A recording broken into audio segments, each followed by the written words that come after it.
Lord. It is Friday, and everyone, of course, looks forward to Friday, to ushering in the weekend, and also to have a restorative weekend to rejuvenate and get re-energized for the next week. A lot has been happening during the week, and this is where we get to wrap it up to find out what really went down as far as the National Dialogue talks is concerned. Also, we had a big win for East Africa with the AFCON. Now we have, in 56 years, another sporting chance to host this particular very, very big event in the sports calendar.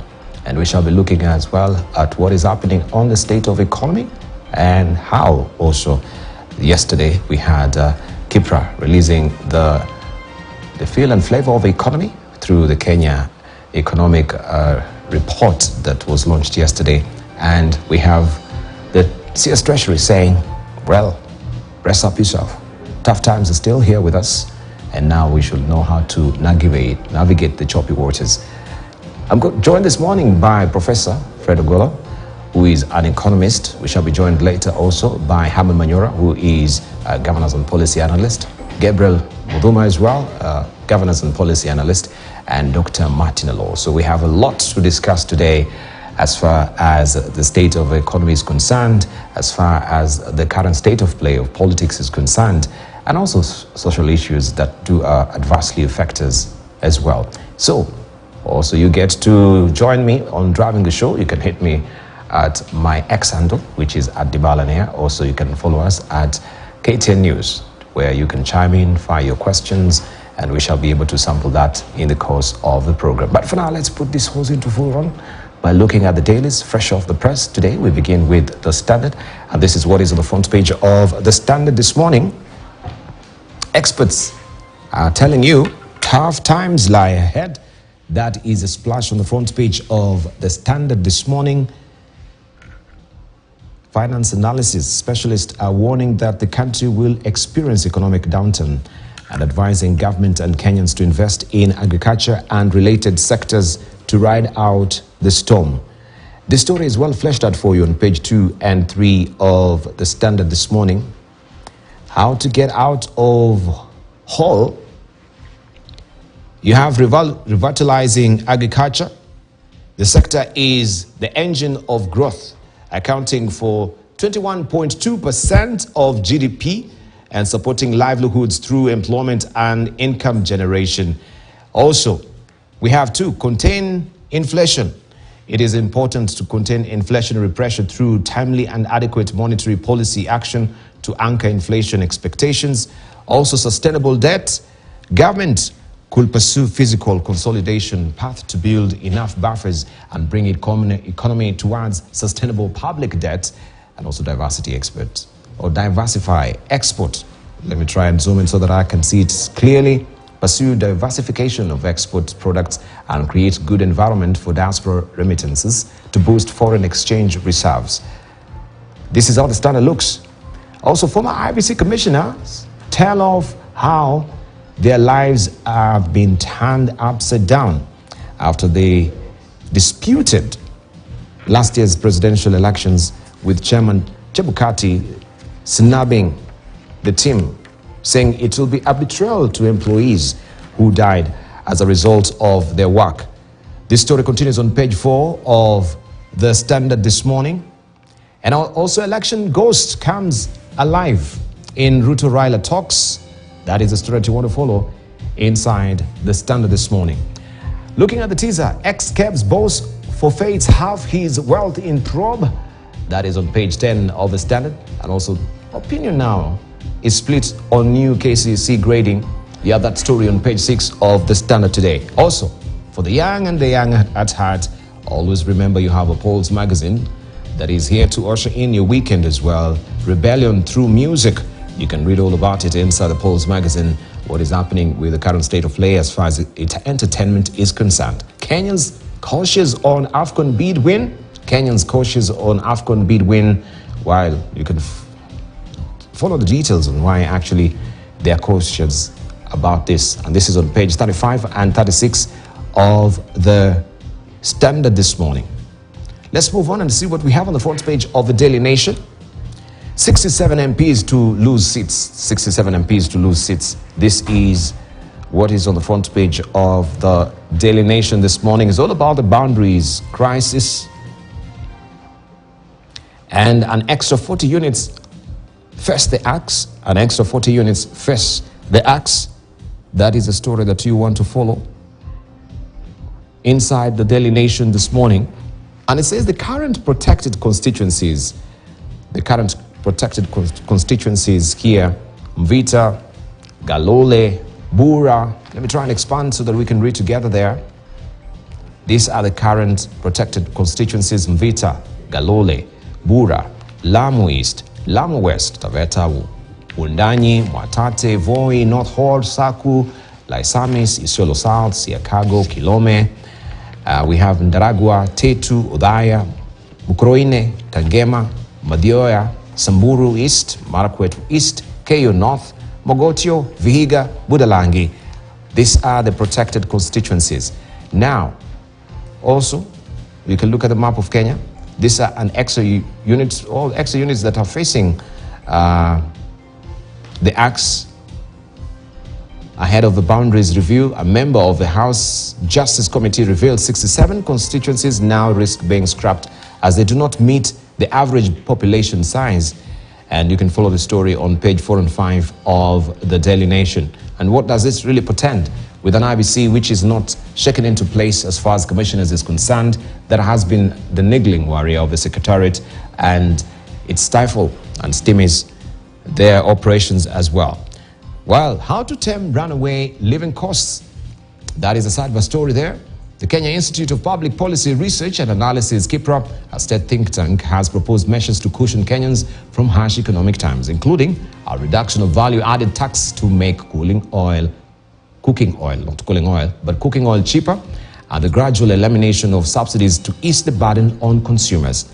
Also remember, the voice comes in handy for you inside the Daily Nation every Friday. I was sterilized without my consent. And mothered mothers, you can read all about them inside the voice today.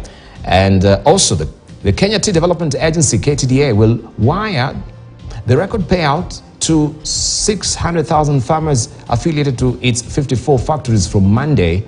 The improved earnings are attributed to better prices in the international market, bonuses for the farmers, 44 billion shillings, and this is what now they're waiting on the other side of the bank accounts. This is the Daily Nation this Friday. Make sure you grab a copy. Also, UDA to name 2 more deputy party leaders. This is the splash today. It's a major, of course, day for UDA's calendar, where they shall be meeting at the Bomas of Kenya to try and housekeep and also elect new leaders. So there are 2 more deputy party leaders, and it is actually said that Sakaja and Owen Bayer are in the rest to fill the 2 vacant positions. These are major changes, and you can read all about it on page 6, and we shall be telling this story for you as well from the Bomas of Kenya this day. And when in Rome, senators dance to traditional Turkana tunes, and they have been holding the Senate meetings in Turkana, and you can see them here having a jig there, led by the majority leader and also minority leader Stewart Madzayo. Also we have Emerson Kingi and Aaron Cheriot, majority leader, after they were crowned Turkana elders following Mashinani sittings in Lodwar on Thursday. And of course, it was a wrap yesterday for that particular session that they've had the whole week since Monday, and interrogating affairs of Turkana, one of which as well is the oil sharing revenue from tallow oil, amongst other issues of corruption allegations that also we have the ex-governor facing right now regarding some 65 billion shillings that cannot be accounted for as far as toll projects is concerned. You can read all about it inside the dailies this morning. On the sidebar, I was forced to flee at night to save my life. This is what former IEBC Commissioner Irene Masiti is saying. And she narrated this to the National Dialogue Committee, how she fled the country to save her life after giving into grave threats. And you can also read all about that on page 7. Outrage over scheme to slash funding to parties. Government has announced plans to relook at the political parties' funding model. with view of scaling it down, claiming the current arrangement is unsustainable. According to political parties, 0.3%, or the Political Parties Act, 0.3% of all party-generated revenues should be given to political parties. And this story continues on page 4 and 5 of the Star this morning. And why Pamoja bid won 2027 AFCON hosting rights. Political goodwill from the 3 East African heads of state immensely contributed to a successful Pamoja bid on Wednesday, and won the rights for Kenya, Uganda, and Tanzania to host 2027 Africa Cup of Nations edition. You have the story on page 34 of the Star this morning. Also remember, you have Siasa Pull-Out magazine that comes in handy for you inside the Star. And there is a problem question: is Ruto America's new appointment for Africa? Is Ruto America's new appointment for Africa? Is he serving the bidding of the West? That is the whole issue here in this particular Pull-Out magazine. 16-page political pull-out inside the Star that comes in handy for you every Friday. Wataenda nyumbani.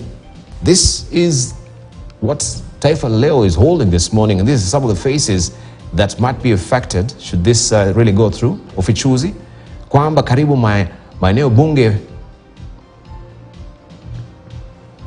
40 nchini watafutuliwa mbali kwa sababu hayajatimiza idadi ya watu wanaohitajika kulingana na sheria. Imeibua wasiwasi miongoni mwa wabunge wanaowakilisha. Hayo yalifichuka Jumatano wakati wa warsha kuhusu mageuzi katika mfumo wa uchaguzi uliofanyika mjini Nakuru. You can follow the story on page 2. I don't want to read further as I massacre the good language this morning. I need just to rub up on it a bit. That is Taifa Leo for you. Mipango ya kukabili El Nino yaanza, and Carabao that is sitting nje, Chelsea wapiga hatua. You can read all about the sports action there on page 20 of Taifa Leo inside today's publication. Billionaire Ndegwa family expands its empire with new deals. That is a splash here. Billionaire Ndegwa family expands its empire with new deals. AIG Fahari buys latest in portfolio. Past moves triggered or targeted high growth sectors, and it is broken down for you here. Sources, which is the company statements there. NCBA shareholding, First Chartered Securities raised its stake in the lender to 14.9%. And you can see how it's broken down for you there. First Chartered, NK, DNM Management, Brookshire Limited, West Point Nominees, Yana Investments, and others. And this is how the empire is expanding. And T-Farmer set for record 44 billion shillings bonus payout on Monday. They will be smiling all the way to the banks to get their bonuses. And this is all about the small holder tea farmers, where the Kenya Tea Development Agency Holdings Limited, KTDA, is expected to release the money, popularly known as a bonus, to an estimated 600,000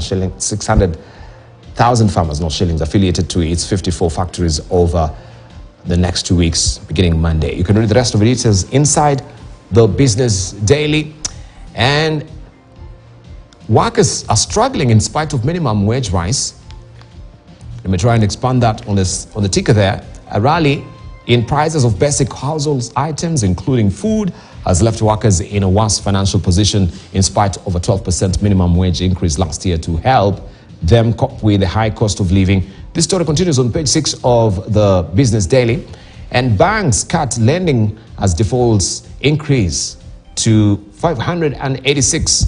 Commercial banks' loan book has shrunk for the first time in 20 months, pointing to slowed issuance of new loans as defaults rose to 586.2 billion shillings at the end of July. This story continues on page 6 on the company's segment. And Coop Bank overtakes KCB at Bausch.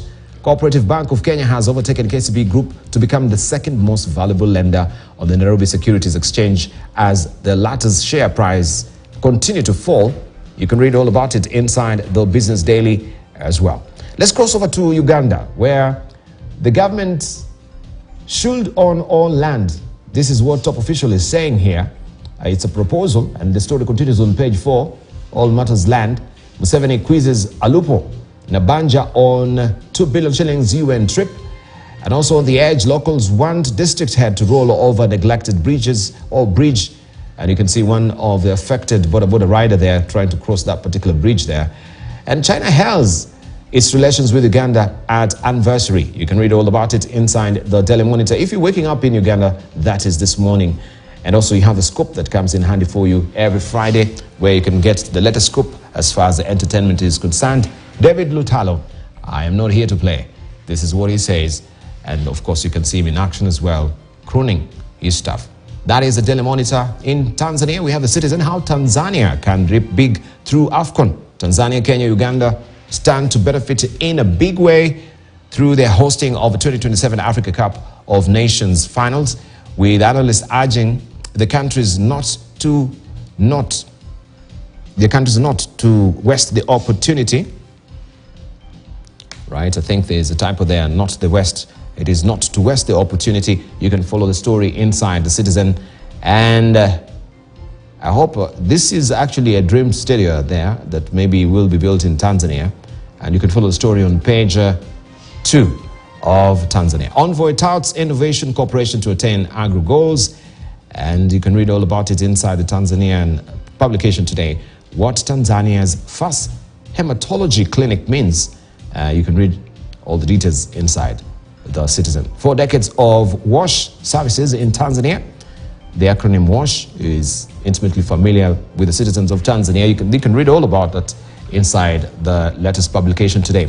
In Rwanda, what next? As 25% of Valley Dam's 4 livestock lie idle, that is their abiding question. Natural storage, that is lax, makes 99.96% of the total storage. And you have a story on page 4 of the New Times today.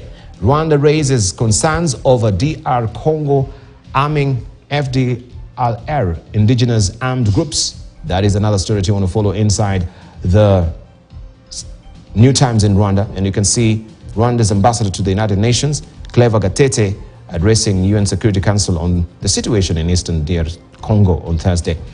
And Rwanda's space agency officials discusses priorities as body steps up awareness efforts. All that is tucked away on page 3 of the New Times. Explain also understanding PSC hearings and what happens next is what also you need to read in today's publication. Finally, we can see the East African and is giving it a 4th stab. Remember, now we have a 7-year term. That is presidential term in Rwanda. Rwanda's President Paul Kagame has said he will run for a 4th term in 2024, with critics putting him in club of African big men who cling on to power. This story continues on page 10 of the East African this morning. And why Somalia wants ATMI's drawdown halted. Now there are actually qualms about now pulling out the troops from Somalia, and that was to be done in phases ending December 24th next year, that is in 2024, and maybe they need to go back to the table, right, to the organizing table, and see if this is the wisest of decision that has been made so far. And we have Somalia calling on the concerned governments there, as the African Union, to make sure that they look at this particular decision. You can follow the story inside the East African. Ruto Kagame seeks deals with US investors. That is the story that you want to follow on page 4 and 5 of the East African. All right, let's look at today's editorial cartoon. And it's all about the celebration of the AFCON. And you can see the posy of goons there seated at the lounge there. Kenya, Uganda, Tanzania to host AFCON 2027 is what we have a TV screen showing there. And it's saying, gentlemen, the real hard work begins now. And they are hosting there. This maybe is being depicted as people are waiting and saying this is our time to eat. And this is all about the clammy fingers of corruption. That is what Gado has captured this morning. And woof, woof, woof. Who is this barking dog? You can see, of course, from those stocky lips that we have there. And it looks like the dog is also perched on the executive laps there, and is he making the bidding of the executive? Woof, woof, woof. It's all about the term limit, and this is a depiction of Senator Cherugei with the stocky lips, according to Ozone. And of course, you can see also the opposition there reacting to this particular latest development. So, you know, the story so far this week has been about that sentiment that he put forward, that he wanted to be gracing the presence of the National Dialogue Committee, and also tabled his memorandum on the presidential term limit extension by 2 years. And this also has drawn a lot of reaction from his party as well, who have starkly denied this particular move and saying those are his sentiments and not the position of UDA. And also, the people have weighed in on this as far as the constitution is concerned. But the question is he testing waters as far as the current state of play is concerned with the high cost of living, just to gauge maybe the popularity of the president? That is what Ozone has drawn for us today. And AFCON glory, right? We hope that this ball and chain that is tied to the AFCON glory will not blow up, right? The bad politics that normally comes into play as far as football is concerned. This is what has been captured here by Ozone. We have new Newsweek this week. America's most loved workplaces are all tucked away. Inside here, you can see them displayed. If you're a lover of international publications, you can get all the wiser as far as this is concerned. The Economist, time for a rethink about Ukraine, helping Ukraine win a long war. And also beyond factory Asia, what next for open artificial intelligence? And how to end AIDS? Did India order a hit in Canada? There has been that diplomatic row between Canada and India regarding one of the citizens who was slain there, and all fingers are pointing to India, where we have, that is Canada pointing that finger of allegations to India. Also, this week has been rough for Russell Brand of the BBC, and with claims against him on sexual harassment. You can read all about it inside the latest copy of the week, and other, of course, pertinent issues that has been headlining the international scene as well. Truss at number 10, 49 Days of Chaos, the coup that shook the Americas, and the Ringo Star of the Bad World. You can read all about it inside the week. That is the UK edition. The US edition is all about the bullied by the right.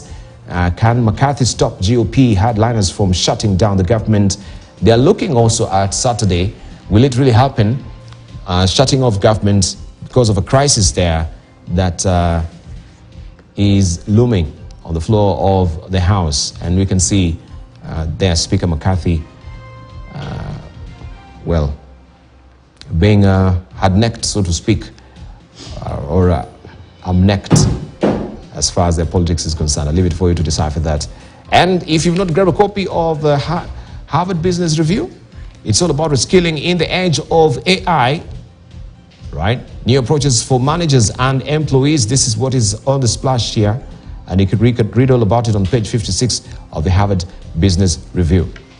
Those are the dailies this morning. We shall be looking at that with our panelists. Make sure you grab a copy for you to get all the details as well. You're being reminded tough times lie ahead. So brace up for this as well. Let's see how the weather will be today.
All right, that is how the weather outlook will be today. And of course, make sure you dress appropriately. If you are in need of carrying a brolly, make sure you do carry an umbrella as well. Now, Kenyans will agonize longer before a reprieve on the cost of living is witnessed. Treasury Cabinet Secretary Njuguna Ndung'u now says the state is working to correct institutional failures that are partly to blame for the situation. Jasmine Murani has more on this. It is now emerging that market capture has led to painstaking poverty for many Kenyans, if word by Treasury CS Njuguna Ndung'u is anything to go by. Speaking during the launch of the Kenya Economic Report 2023, the CS detailed how key sectors of the economy have become unresponsive due to market capture. The new administration is concerned with the problems that have led many Kenyans to sink into abject poverty. One of the identified problems is the market capture, so that those at the bottom of the pyramid do not get returns for their sweat and investment. For instance, today we can ask ourselves 3 questions. What happened to the vibrant sugar growing regions, for example? What happened to coffee? What happened to cotton? Then we ask, what happened to their production and productivity? What happens to the investments that were made? In this case, the markets were interfered with, and the market development, the market protection, and the market regulation failed. The report published by the Kenya Institute for Public Policy Research and Analysis shows the performance of the country's economy in 2022 with snapshots of inflation, cost of living and macroeconomic effects. It is documented therein that it will take nearly 2 years before the inflation rate stabilizes within the government threshold of between 2.5 and 7.5%. This follows the runaway inflation witnessed in 2022, hitting highs of 9.6% and averaging at 7.7%. When food inflation is going up, then everybody is affected, and more so the low-income household, who spend about 60% of their income on food. So anytime food prices go up, then cost of living increases, and the low-income earners hit or bear a heavy burden. The CS said the persisting shocks to the economy have seen the market lose predictability, creating a lasting effect and necessitating significant reforms. But the most important thing is that it's to expound then how do we get out of that kind of permanent effect? How do we ignite economic recovery, resolve the cost of living, and also ignite growth and vibrancy? That's why we have the bottom-up economic transformation agenda for the current administration, and it is geared towards realizing an economic turnaround and achieving inclusive growth. Boosting domestic supply and ensuring that markets work effectively are critical steps towards improving the living standards for Kenyans, especially those at the bottom of the pyramid. It remains to be seen whether the bottom-up economic transformation agenda by the Kenya Kwanza government will help alleviate poverty for many Kenyans. Jasmine Murani for KTN News. Well, we remain hopeful. Now, 4 former IEBC commissioners were forced to resign from their positions. In a presentation to the National Dialogue Committee, former Vice Chair Juliana Cherera, former Commissioners Francis Wanderi, Justice Nyang'aya, and Commissioner Irene Masit said they were forced to quit after they questioned the process that led to the declaration of presidential results. This as Cherera and Masit emotionally narrated how they were forced to flee out of the country for safety following their firm stand. Our reporter Grace Nganga has more.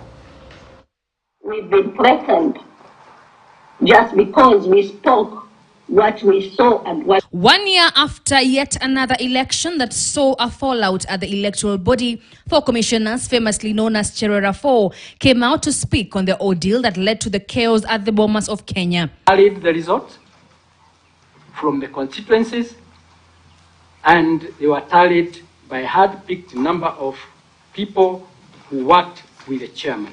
Announced results which are over 100%, and we have not been given contact foresee or summaries we wrote from constituencies to confirm whether what we announced and what has been 30%. Up to today, we've never seen from 34C.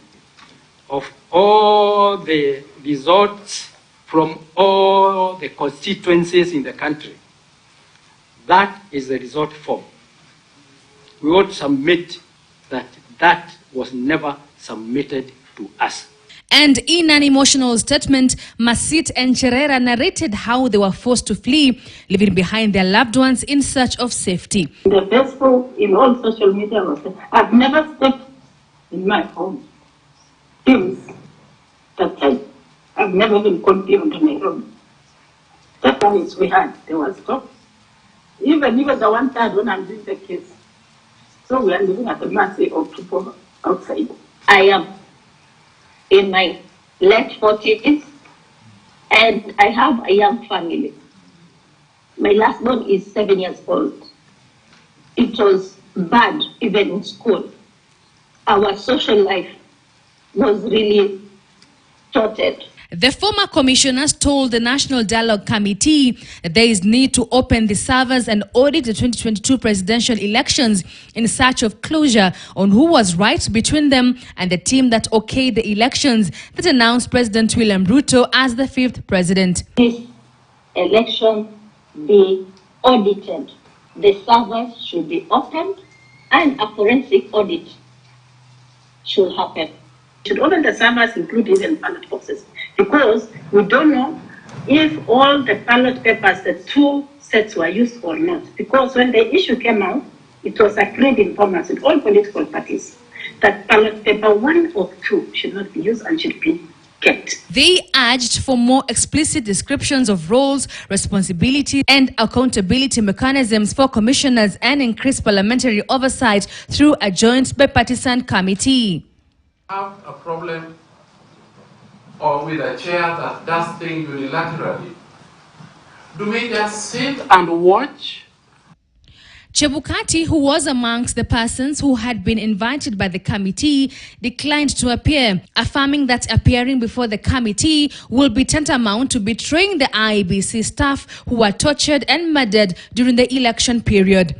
Grace Nganga, KTN News, Nairobi. Now, former Turkana governor and current deputy chief of staff Josephat Danok could be in the EACC radar over finance mismanagement during his tenure as governor. Senate County Public Accounts Committee has accused the former regime of embezzling funds meant for various projects, leaving many stalled. The committee chair, Moses Kajwang, went ahead to describe it as a scene of crime. This as the Senate sittings in Turkana concluded, and you can follow that story being, of course, related by Daniel Karoki. 3 stalled county projects in Turkana County have caught the eye of the Senate County Public Accounts Committee. The county headquarters offices in Lodwar is one example. The building is said to have cost 800 million shillings so far and is incomplete to date. This project was supposed actually to be completed with about 600 million Kenya shillings, but it was varied to over 829 million.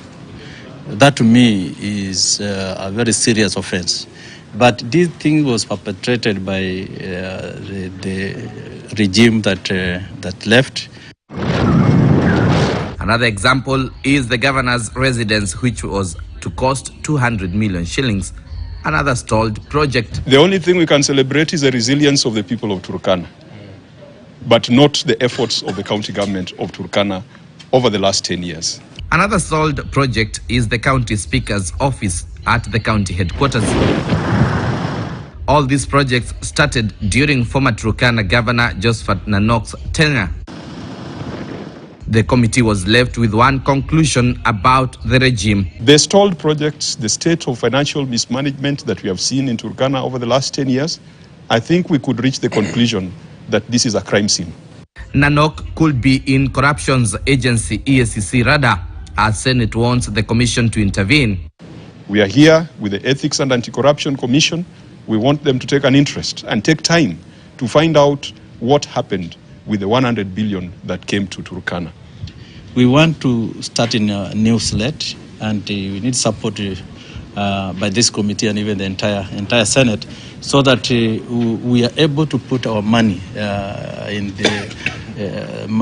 our new budget into work. Perhaps the only project that seems to have been completed is this fire station in Lodwar. All this comes in the wake of pending bills worth 7 billion shillings, which after scrutiny by the current regime, it came down to only 2 billion shillings. Turkana now has new leadership, and we want to encourage the governor to take control. We want to encourage the governor to be firm, so that we don't seem just to be investing in things for the bosses and things for the political classes. As the Senate Mashinani sittings comes to a close, the visit could have unearthed informations and allegations that could see a back and forth between the investigating agencies and the former regime. Daniel Kariuki, KTN News, Lodwar, Turkana County. The Public Investments Committee on Social Services Administration and Agriculture was forced to send away the NHIF management led by acting CEO Samson Kuhora over lack of seriousness in responding to audit queries raised by the Office of the Auditor General.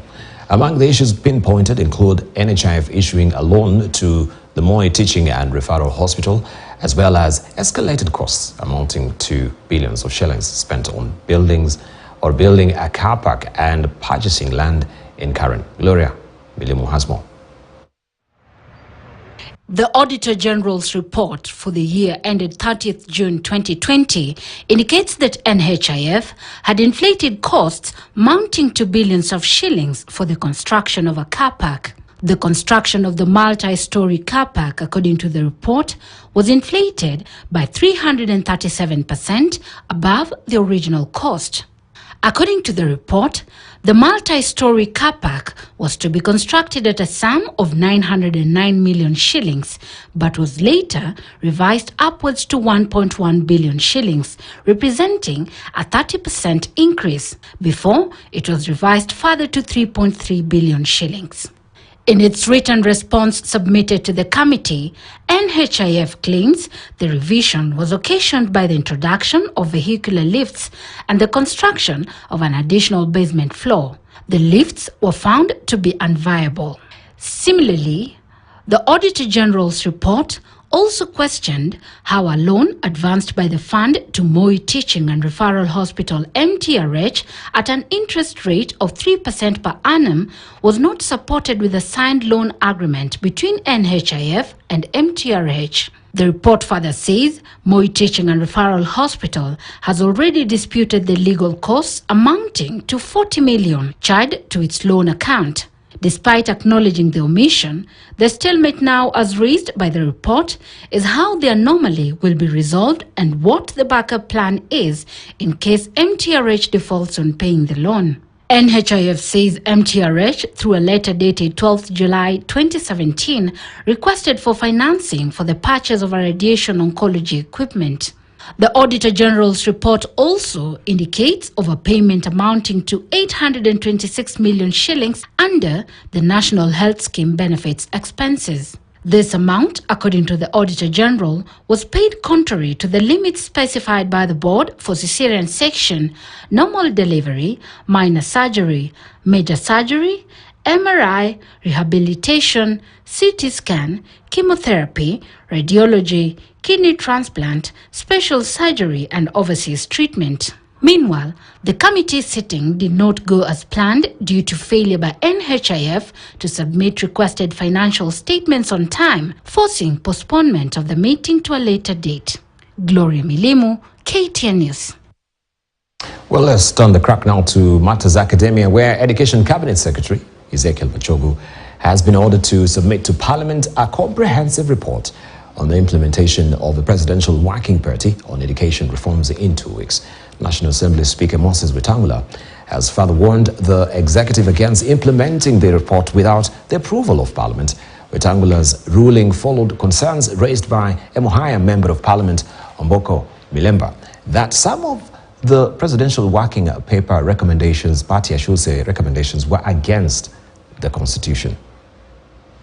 Milemba, you had actually seen me and wanted to make a short statement. Thank you. A Mohaya Member of Parliament, Omboko Milemba, informed Parliament sitting on Wednesday that the Presidential Working Party on education reforms had made several recommendations that were against several laws and the Constitution. Omboko observed that implementing the report without the input and approval of Parliament would create a huge conflict in the education sector. In particular, the MP pointed out the review of the grades for pre-service teachers, and as announced recently by Education Cabinet Secretary Ezekiel Machogo, warning that it would interfere with the mandate of the TSC as enshrined in the Constitution. Honorable Speaker, the recommendations that the Minister of Education review the grades for pre-service teachers jeopardize the mandate of the Teacher Service Commission, as provided under Article 237(3) of the Constitution. Mr. Speaker, it is true that the point of determining unconstitutionality may not have arisen. It could either be determined by a court if it comes into law, or by the Speaker if it comes to the floor of the House. But the problem here is that there's a clear effort to circumvent that provision. While responding to the issues raised, the leader of majority, Kimani Ichung'wah, undertook to work with the Education Cabinet Secretary to ensure that the report goes through the requisite channels. I will pick it up with the Minister for Education to ensure that no recommendation from the Working Party that touches on statute or on the Constitution that is implemented without requisite changes to the laws. And although the MPs wanted the Speaker to stop the implementation of the report, the Speaker ordered that a comprehensive statement on the matter be submitted to the House in 2 weeks. It is within your powers and jurisdiction, Mr. Speaker, by way of communication, to pronounce yourself and say whatever is contained in that document that is purported to be implemented is void ab initio. And if anyone wants to remedy it, they know how to restart it. Tuesday, a week today, not next Tuesday, the other Tuesday.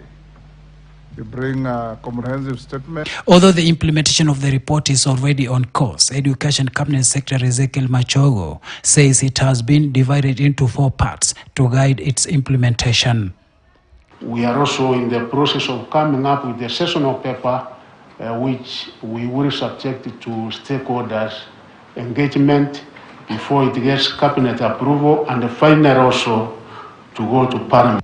When he received the report, President William Ruto indicated that the government would implement the recommendations other than those touching on the Constitution and would require the input of the National Assembly.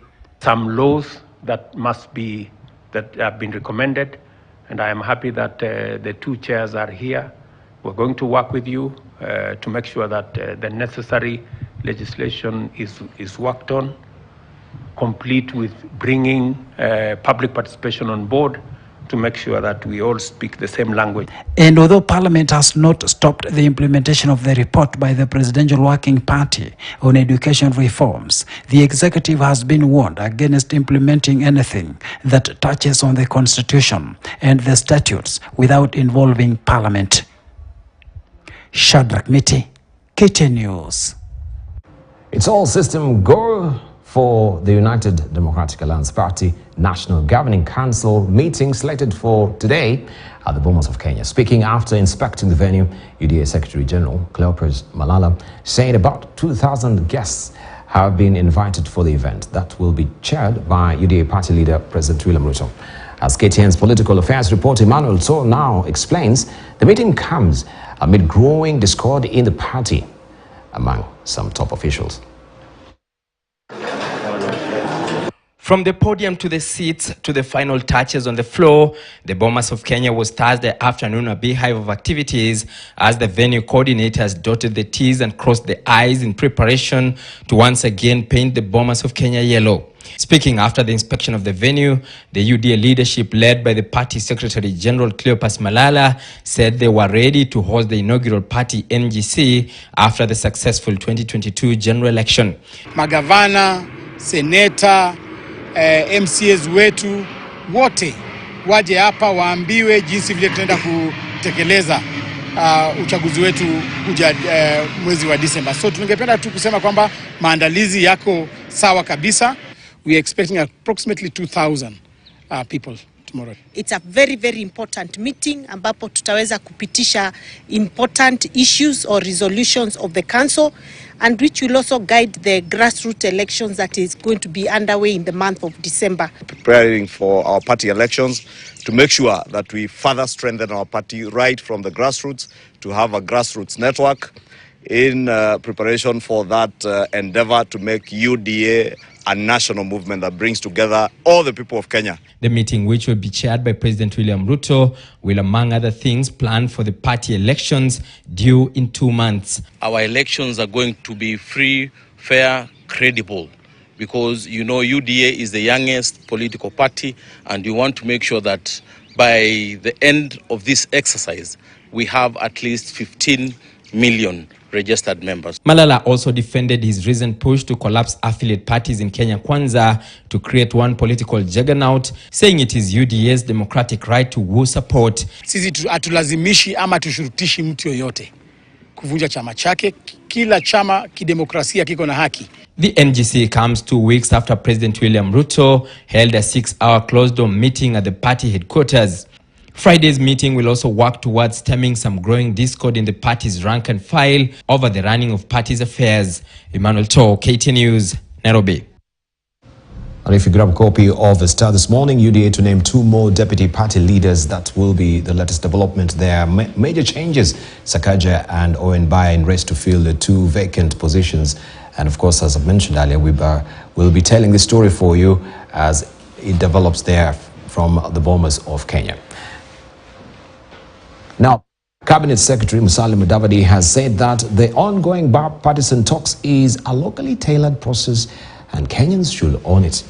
For the country to get positive results from the process, Mudavadi said the dialogue must reflect an outcome that will be embraced by Kenyans in addressing their grievances. He reiterated that the government fully supports the bipartisan talks, even as he stated that public funds used in the process are not immune to an audit. But Mudavadi added that it is time Kenyans take the bull by its horns, citing the current situation facing the country, especially the harsh economic times, require an approach that will yield progressive solutions.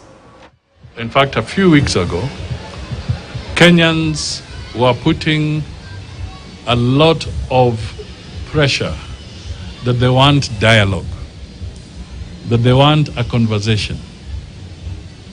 They were saying Maandamano is hurting them, so they want a conversation. Now, this conversation is taking place. And I'm happy that it has gone through a process where it is now validated as a parliamentary process. Okay? Now, if it is a parliamentary process, the entity that appropriates funds is Parliament. It is not anywhere else. It is Parliament. So, Parliament can appropriate the resources based on what they looked at as an evaluation of what could come and build up. So they have put some proposition on the table, and I can tell you that these funds are not immune to the audit of the Auditor General. All right, if you missed it earlier, here it is. This is what the editorial cartoonists have done for us. Inside the standard, we have Gado And the posse of goons were celebrating all about AFCON and how they are going now to, of course, plunder those fans. This is the clammy hands of corruption. Kenya, Uganda, Tanzania to host AFCON 2027. Gentlemen, the real hard work begins. And this is it now. They're toasting there. And we have also inside the star, woof, woof, woof. And we can see the big lips there, the stocky lips of one of the political operators there who was making this particular banking on the term limits that has also been hogging the headlines as well, and the conversations as far as extension of a presidential term limit is concerned to 2 years, so that it will be 7 years. It has been also broached during the National Dialogue Committee submissions, and also AFCON glory.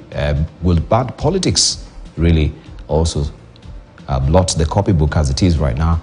And we can see that is a ticking time bomb just being depicted there by the ball and chain, or the bomb and chain, I should say, as depicted by Stano today.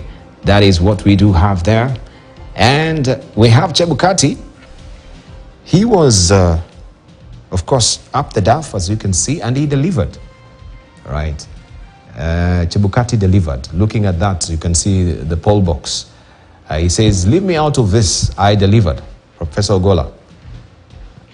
He was much pregnant with the poll box, he delivered, so he should be out of the Boma stocks. And we can see those latest developments that we've had from the Cherera 4, the fightings there so far. And I know you have been one person who's totally against the National Dialogue Committee, saying, first of all, it's not really predicated on the law. They begin with the committee, and then now they want to come up with the law. Right, so what is assessment as far as maybe Chebukati is concerned, with the other commissioners who said, as far as some of the issues are concerned, that is way past the junction, especially matters that has been determined like the past election. Let's hear from Dr. Martin Olo, and then we can come to Professor Ogola. Good morning. Good to see you. Morning. Good to see you, Dibal. Happy to be back after a few weeks away. Yes.